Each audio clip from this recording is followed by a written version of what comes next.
the 7th of August, 1941, in the city of Calcutta, a man died.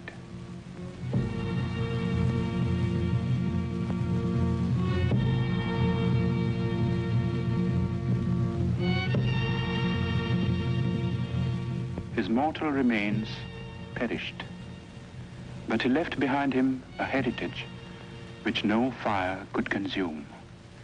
It is a heritage of words and music and poetry, of ideas and of ideals, and it has the power to move us, to inspire us, today and in the days to come. We, who owe him so much, salute his memory.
Founded in the year 1690 by an Englishman named Job Charnock, Calcutta, 100 years ago, was a thriving metropolis.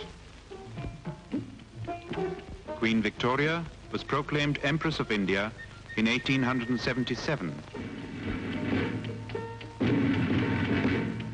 As the capital of India, Calcutta was the seat of the Queen's government.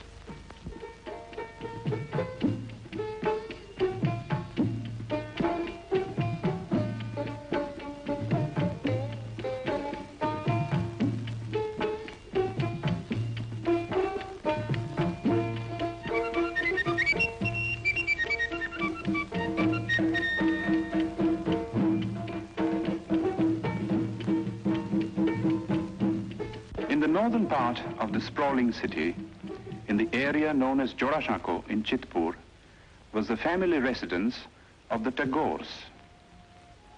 The Tagores had an impressive lineage. It dated back to the first group of learned Brahmins that came from Kannauj and settled in Bengal in the 8th century. 1,000 years later, Panchanan, a descendant, came to the new city of Calcutta and found a lucrative position with a British shipping company. His grandson Nilmoni added to the family fortune and built the house at Jorashako.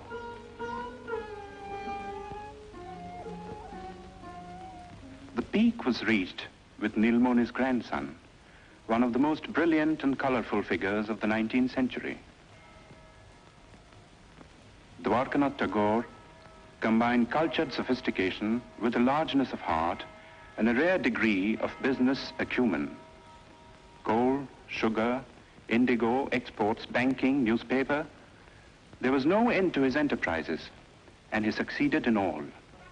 If his earnings were fabulous, so were his spendings.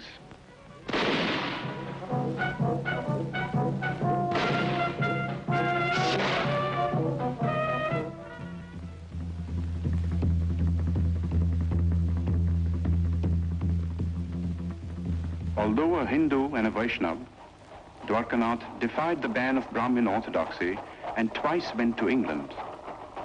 There he had an audience with Queen Victoria, discussions with Gladstone, and dinner with men like Dickens, Thackeray, and Max Muller.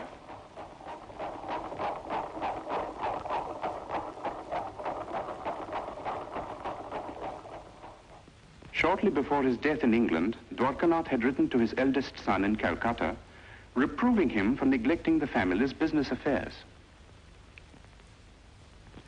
For some years past, young Rabindranath had been developing tendencies which might well have distressed his father. It began in a burning heart. The last rites were being administered to Rabindranath's grandmother. Not far away, on the riverbank, sat Rabindranath. Like many a rich man's son, he had been leading a wayward life. But tonight, he was overcome by a strange feeling.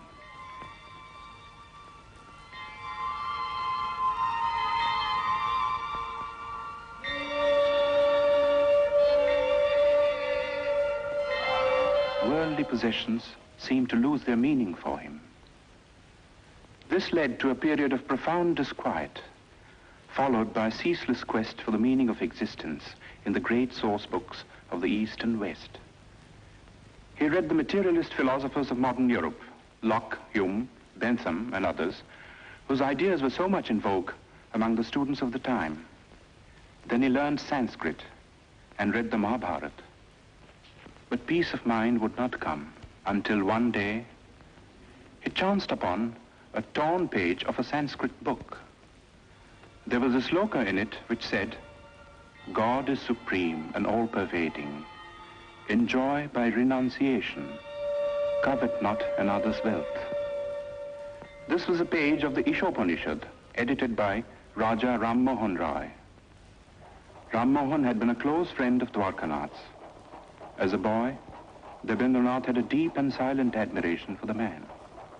But the greatness of the Raja's vision and the magnitude and nobility of the tasks he had set before himself were beyond the boy's comprehension.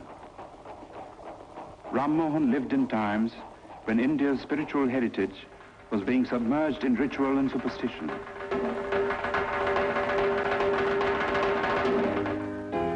While in the West, a whole new concept of humanity was emerging. Ram Mohan advocated Western education for Indians because he wanted the new ideas of the West to spread in the country. He also wanted that we should respect what was old and true in our own heritage. In the Upanishads, for instance, which revealed to him the monotheistic basis of Hinduism. Ram Mohan's work was left unfinished by his death in England. But Rabindranath, inspired by the 2 lines of Sanskrit text, went on to prove himself to be the Raja's true spiritual son and heir. Rabindranath suffered social ostracism for preaching the monotheistic faith that he called Brahmoism. But to his followers, and there were many, he was Maharshi, the great sage. When Rabindranath was born, the Maharshi was 45 years old. His wife Sharada Muni was 33. Rabindranath was the 14th child.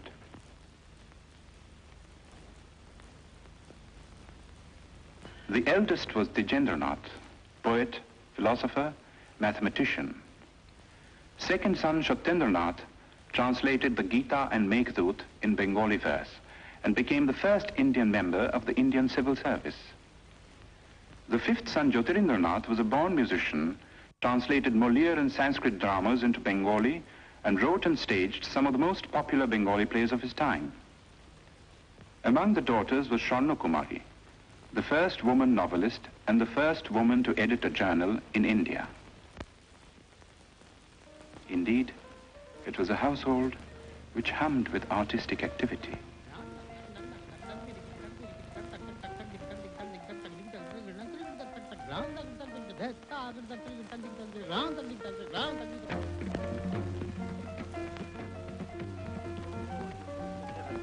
Oh, what else?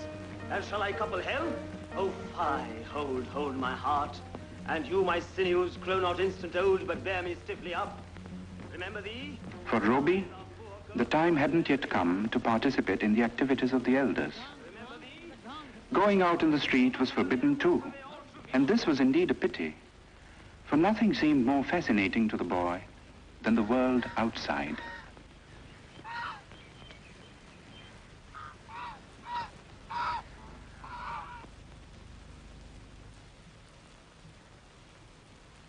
At the age of 7, Roby was sent to school. See a box. তুমি কি একটি বাক্স দেখিতে পাইতেছ? Yes, I can see a box. হ্যাঁ, আমি একটি বাক্স দেখিতে পাইতেছি। Yes, I can see a box. Robbie went to 4 schools and hated them all. But to say that he lacked education would be wrong.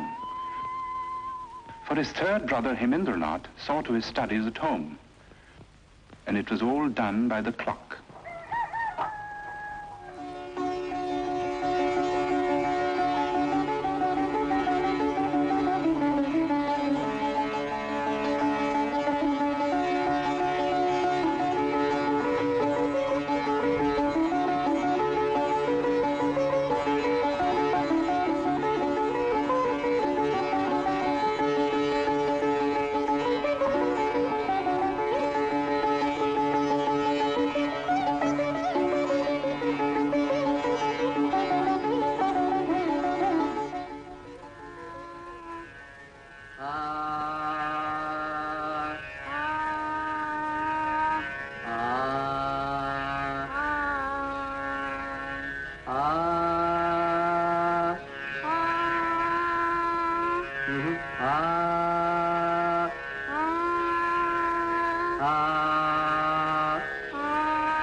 When Robbie was 12, Rabindranath went on a trip to North India and took the boy with him.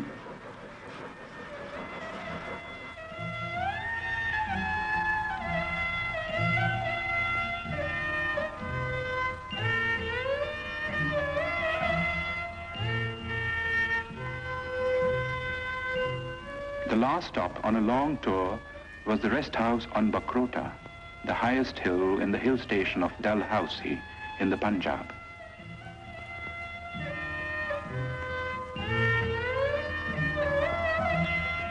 Robbie was told by his father to roam about on his own.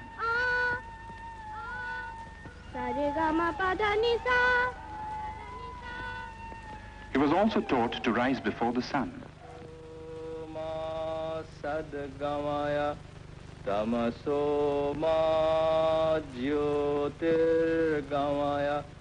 And to handle money and keep accounts.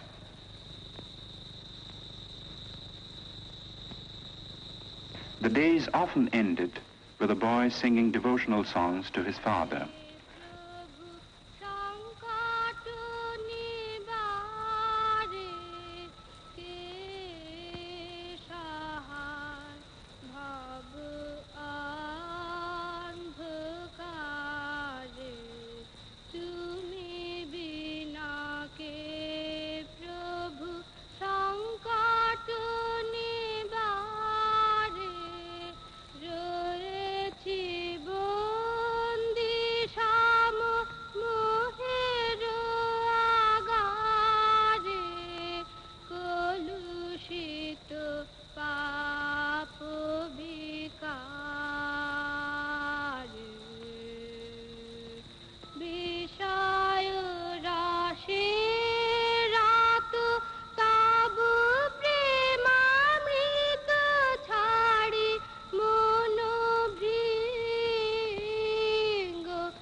Robbie was 13 when his first book of verse, Kobi Kahini, came out.